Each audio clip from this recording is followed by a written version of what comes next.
right, good day.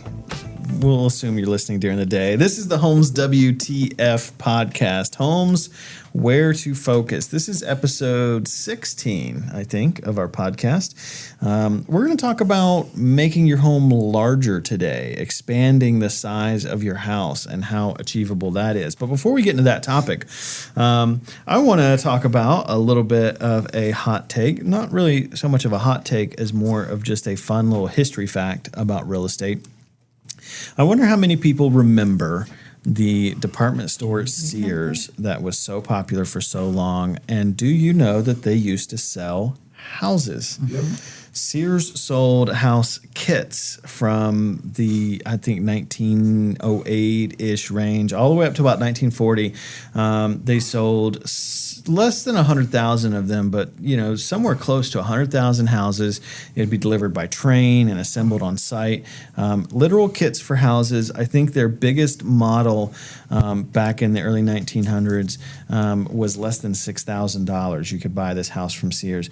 And what's amazing is most of those homes are still standing today. If you go back and look up the old Sears catalogs, you can see those models around the nation from place to place, which is really cool. So just a little history fact for you. You used to be able to buy a house from the department store Sears back in their heyday. If you didn't like it, could you return it? Maybe not after you had assembled it and lived it. I'm sure they had a return policy. I'm sure. But this is a big deal. The whole housing kit delivered by train.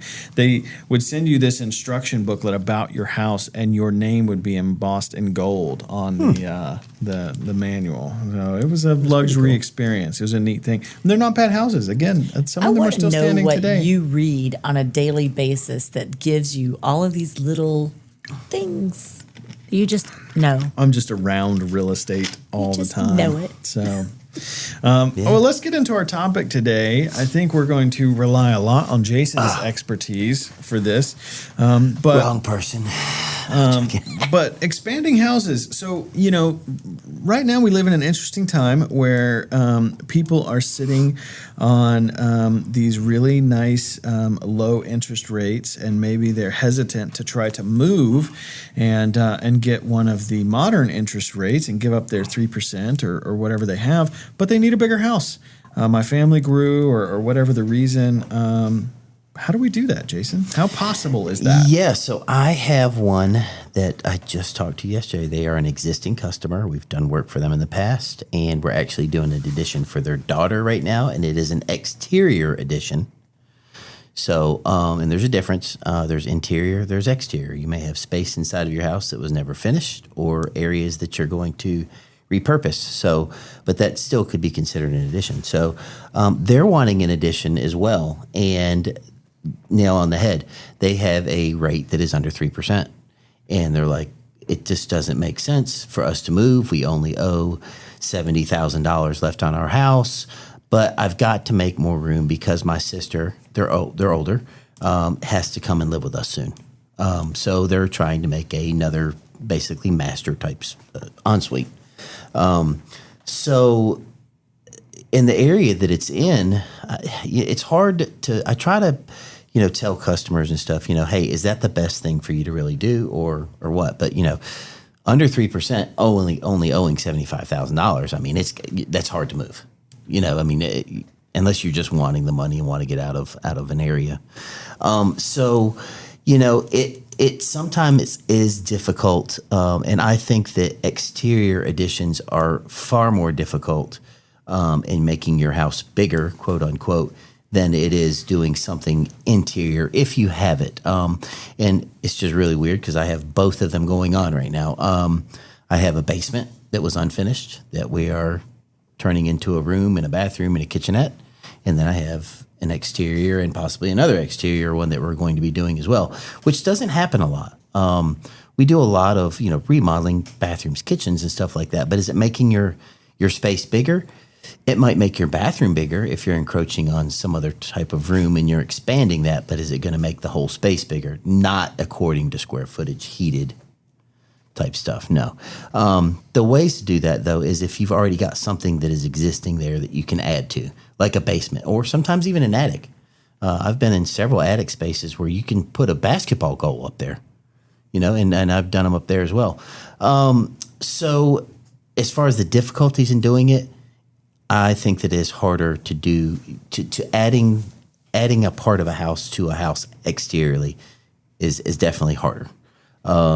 There's much more involved. You have to deal with environmental. We talked about water and stuff. You have to deal with those kind of things. Is the house available and able to do that because of a possible septic type system? You have zoning problems with encroachments and, setbacks. And what that is how far you can actually build that addition or whatever towards your property lines in the sides or the back or the front.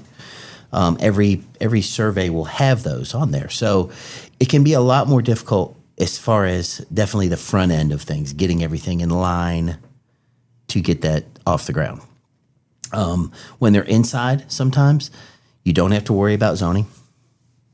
It's already inside the house. The house has already passed all the zoning stuff that it has to pass.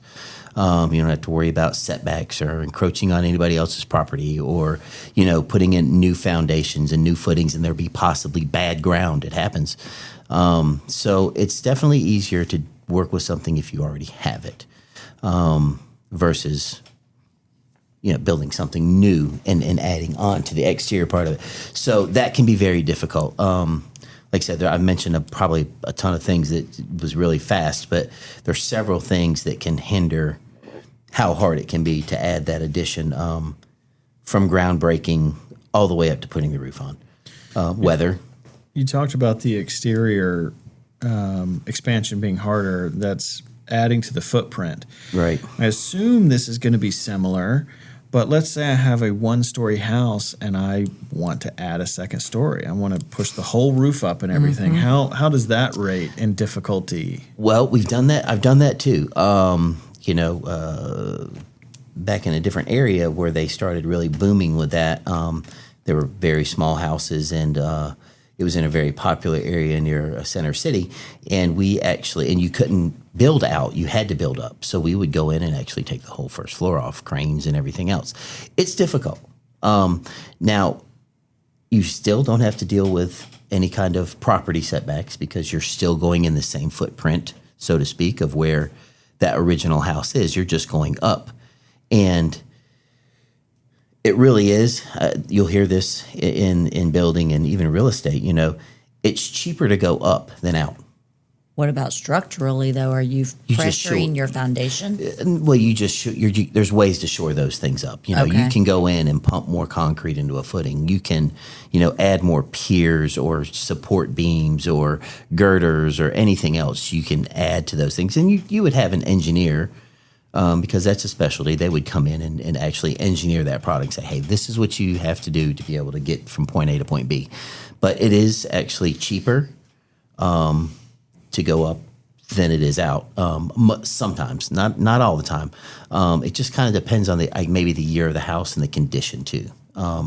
Older houses and stuff that you'll find, like I said, in an area that's really booming. Say that house was a $200,000 house and it was in a very low income area, and all of a sudden now you're going to put $1 million house there.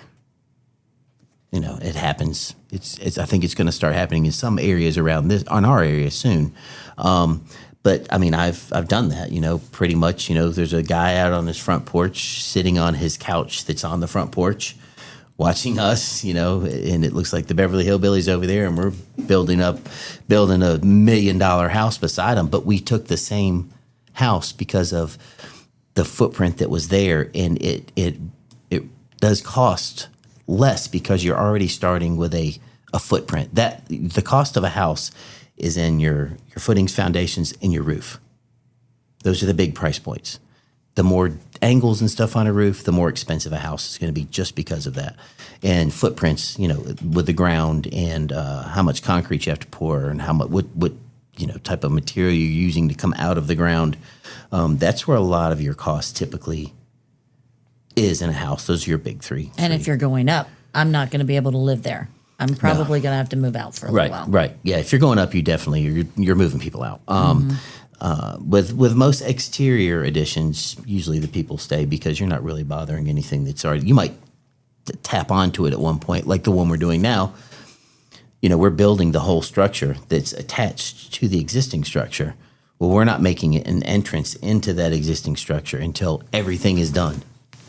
So we're limiting dust and debris and noise and everything else. So one of our final things will be cutting that hole, so to speak, to get into the existing structure. So yeah, it's definitely easier as far as that realm of it goes. But if you're going up, yeah, you're definitely moving out because we're tearing everything up. And the agencies for financing on Fannie Mae, Freddie Mac, they've all come out in the last few years and said accessory dwelling units having multi-generational home is a thing now. So they're allowing more flexibility in being able to finance those as a single family residence as like a opposed fully detached living area. to have somewhere for people to age in place and be able to do multi-generational.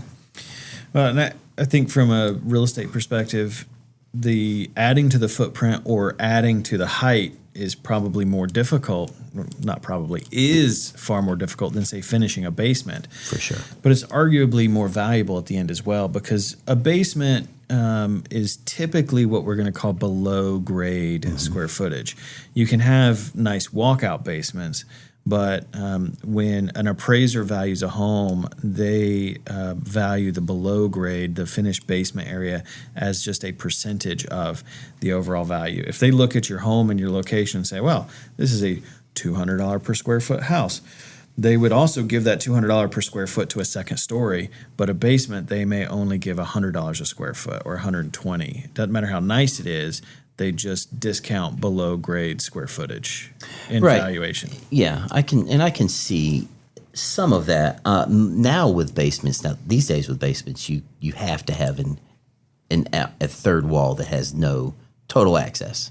You can have 3 walls that are totally covered with dirt, but you have to have a whole single story wall system that you can basically, there's nothing around, no grade or anything can be around it. You have to have total access out.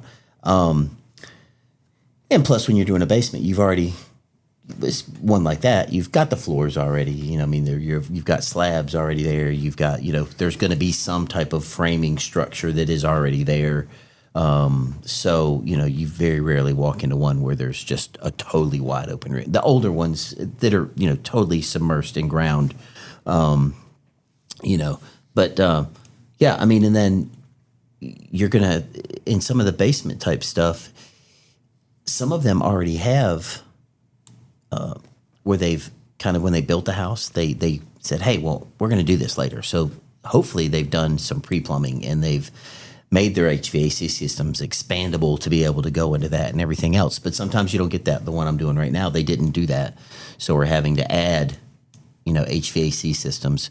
There was no plumbing, so we're having to add pumps and grinders and all kinds of things to be able to get waste and water and everything to go up into where their current pipe plumbing is. So, but it's still not nearly the headache of doing that additional exterior type addition. You can just run into so many things that you don't see, you don't know. I worked for a builder one time, and we were building on 2 lots. We were going to be building on 2 lots at one time. This is just back to a ground situation. So we started building, and we just kept digging and digging and digging and digging because we couldn't find good ground. So you have to keep going.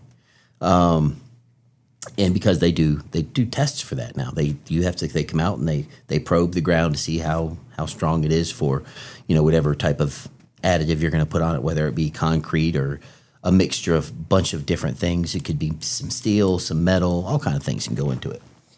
But this is when I was working for. Can I interrupt you for a second? Yeah, just because, and I know you're going to make fun of me for this. Fun fact. We're not making fun. What? We're having that statistic. When you disturb ground and let it resettle naturally, it takes 7 to 10 years for it to reach the same hardness it was before you disturbed it. Again. He just one of them knows. things. One of them. Well, so I learned that because in North Carolina, it is common with new construction homes to have a 10-year structural warranty, and that 10-year time frame is based around. Now, when you're building a house, you disturb the ground, you have to resettle the ground. Like yourself, you have to do it the manual way, not let it happen naturally. And you have to get an Tamp it down. engineer's report saying that it has, reset to the hardness level, or whatever it has to be. But if you disturb ground and just let it resettle naturally, it's 7 to 10 years, and that is tied into how long that typical structural warranty is, so that things are going to be where Like they're your gonna house be. ain't going to fall down. Yeah. So as far as the Sorry, I interrupted you're your good. thought. the but- improvements on the homes go, you also need to be aware of being the biggest, baddest home in the neighborhood or on the street. Well, I was going to get to that one too. That's tying into the one that we're getting ready to do. But anyways, so to finish the story, so we're supposed to start another house on this same lot. Well, the reason that we were having bad ground is because there was an old riverbed stream that ran through that property, right? So it wouldn't support. Well, it would, but it was so deep. We had to dig so deep you couldn't even see the top of the excavator anymore. That's how deep we were into the ground, and we had to backfill all of this because they weren't going to lose the lot. It was a bigger builder, and you can't lose a lot. It's already took down. You've already paid for it. So you basically start filling this lot back up mechanically, like you're saying, with tamps and all kinds of pressure devices to be able to make that soil back again. Well, I looked at the vice president of construction at the time of this company because he was out there, and I was like, so we're doing this house next. We should probably go ahead and get our ground information, everything on this one at the same time because we're going to save money. We have the same crew and everything else. This man told me that's a different lot. I was like, yeah, I know. And he goes, well, it's not going to be the same ground. I said, do you think just because we made a specific lot diagram that There's a ground dotted line on ends it. right there? I couldn't believe it. But anyways, so ground is a big thing with doing exterior. It can happen like just 5 feet off of the house. And when the house was built, it was fine. So the big factor. But yes, being the big dog, right, in the neighborhood. Same thing that we're going with the people I was just talking about that was going to have the sister coming up. And I was like, you're going to add, about 300 square foot onto this house. And I was like, I don't know your neighborhood well enough, but she's like, yeah, we're going to be the biggest ones. And I was like, well, if you're planning on staying here, and this is forever and you're aging here, then, go for it, but I was like, if you're not and you're talking about leaving, that you might want to think about that as well, because sometimes being the biggest house isn't the best choice. It seems to be a harder choice. I mean, usually, right? Sure. Yeah, I agree. When you're the biggest, nicest, most expensive house in a neighborhood, you have artificial obsolescence where your price is artificially deflated by the average home value around you. Whereas if you're on the opposite end, you get artificial inflation, where your house price is propped up by the average value around you. From that bigger one, helping you get that price. That's up right. there. That's right. She's helping all of her She's neighbors. helping everybody else, but they're going to stay there. So I think that for them, they're probably making the correct choice with being able to do it. But sometimes you just can't. Just because you think you have the space to do it, sometimes you can't. And it's hard to tell people sometimes, and they don't realize why. We had a lot of discussions like, well, can't we go this way, or can't my roof be like this versus the way that you're saying it has to be? And you go into a lot of different things. So making a house bigger in certain circumstances, I think is great. Do I think that's every situation? No. And I will tell, like, if I have a customer say, hey, I want to do this, and I'll be like, that I don't think you should do that, for one reason or whatever it may be, because sometimes it's just not the best option. So there's expanding the footprint, finishing the basement, making your house taller. Rhonda mentioned the new recognizing factors on a detached building. Mm-hmm. If I am in a house and I'm thinking I would like for it to be bigger, where do I start? What's the first couple of questions I need to ask before I explore that further and start really, considering it. With your builder or with your real estate agent? With Those are different anybody. questions. I mean, really, there's a lot that goes into that factor. Sure. I mean, we've hit on them, right? So, should they do that because they're going to possibly be the biggest house in the neighborhood? Are they staying there? Are you going to be moving in a few years? Are you going to get your money back? You're going to recoup that money because you're going to put a lot of money in. Building an addition, you're building a new structure, but you're attaching to an old structure. And it's a lot harder to build that addition around a house than it would be to start off with all brand new. Say, why, Jason? Because, a lot of your time, you're going around your accessibility, right, to these parts of where you're building these additions. Most of the time, it's not good. Like I can't bring a concrete truck back there. I have to have a pump. I have to have a crane. I have to have something, right? So, you can be, there's all different ways. You see people finish garages, right? You're adding footage to that, but they're probably getting into that price point again of where you were talking about with the basement thing. They're probably not giving you as much per square foot for those type of things. Start as far as starting asking the questions. Why are you doing it? And that's the first thing I'm going to ask. Why do you want this? Why are you doing this? Do you just need more space? You got some extra money to throw away, whatever it is. How long and how much do you want to be disturbed? How much do you want the controlled remodeling chaos? fatigue. Yeah. How much do you want controlled chaos to happen around your house, or sometimes just pure chaos? Mm-hmm. So, those are some. How much do you have a budget? And I know that's sometimes a tough question to answer for somebody who's looking for something to get done. But I can price the same amount of square footage at $150 a square foot to build it, in the same amount at $350 a square foot. How much do you want to spend? What kind of materials do you want to put into it? Do you want to match the materials that you've got in your house now, or are you wanting to upgrade? It's all... Yeah, where does it end? So let me ask that question. That was going to be my next question. You just touched on it, but I want to be a little bit more specific about it.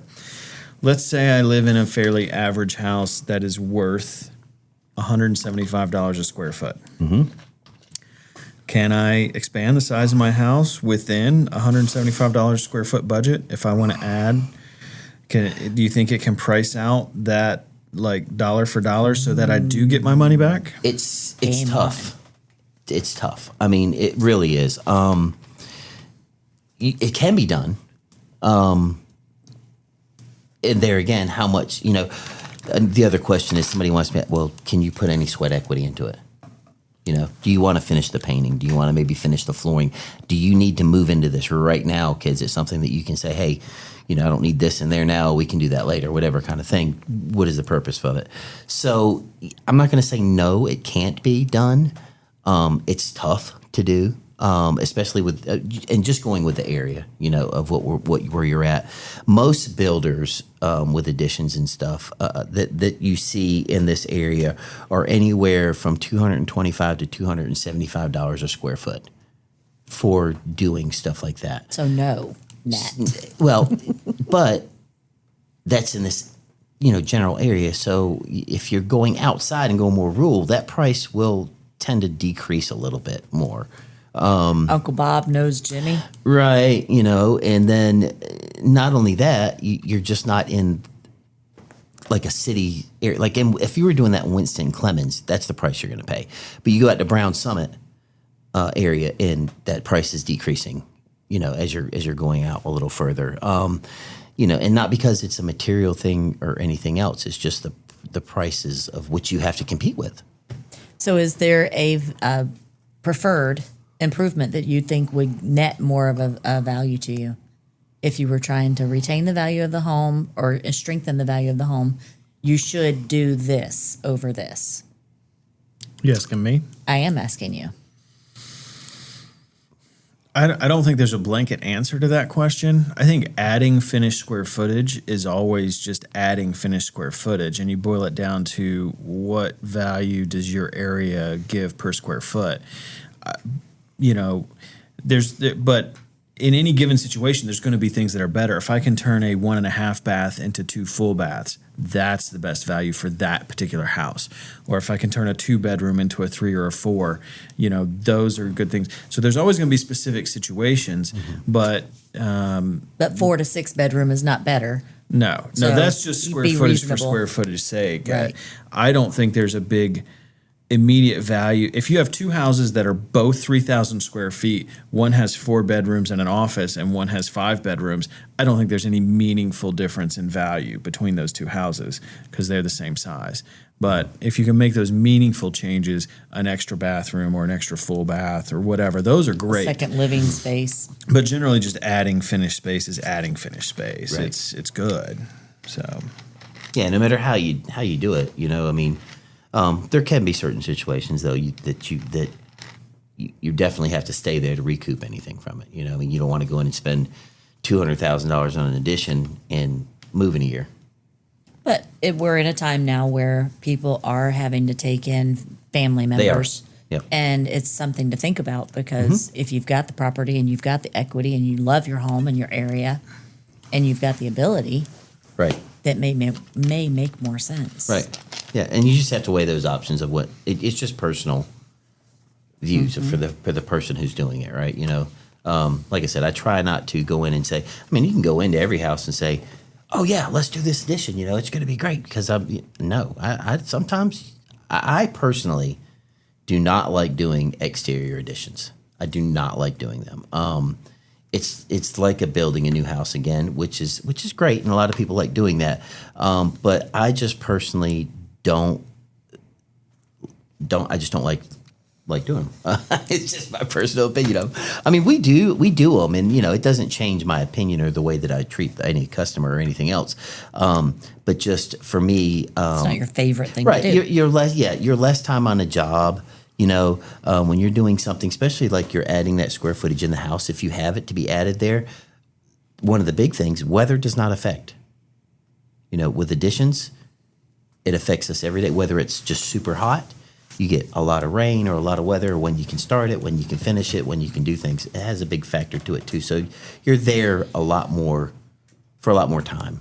I'm hearing think functional, not necessarily bigger. Right. What's functional? That's what I say. That's what I would say ultimately, versus bigger. Bigger is not always better, agreed. So let's try to come up with a wrap-up question here. All right. If you, Rhonda and Jason, were spending your own money, what type of addition would you prioritize doing for yourself? What would be the number one addition you would put on your personal house? Jason? So for me, it would not be livable, a livable area. It would be a shop type area. That would be my personal addition because I can benefit from that. Would you do that like a detached garage or something? Or Yeah, like or, it totally detached off of separately standing, because that's just what would benefit me. And that's the thing with going bigger or adding more value to your property. It's what's going to do best for the person that owns that property. Sure. I think I would go with a master on the main floor Oh yeah. to be able to stay there long term and not have to worry about that in the future. Yeah. Not worry about any stairs. Mm-hmm.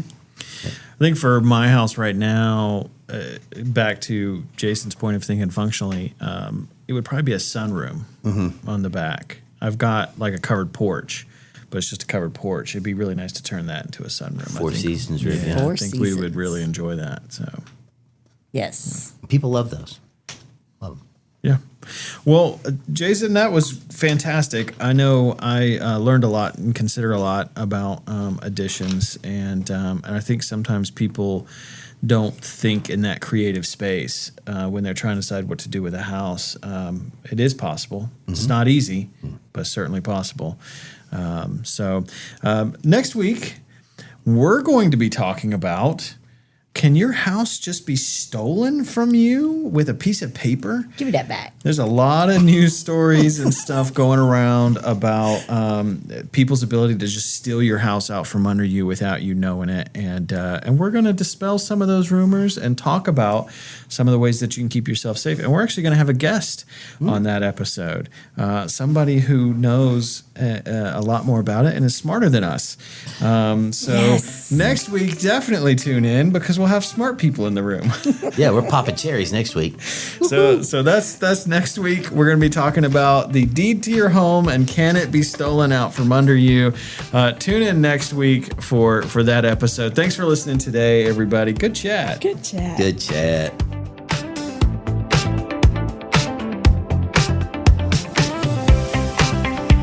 You have been listening to Homes WTF Podcast. Homes WTF Podcast is produced by Tim Beeman for Such and Such Media.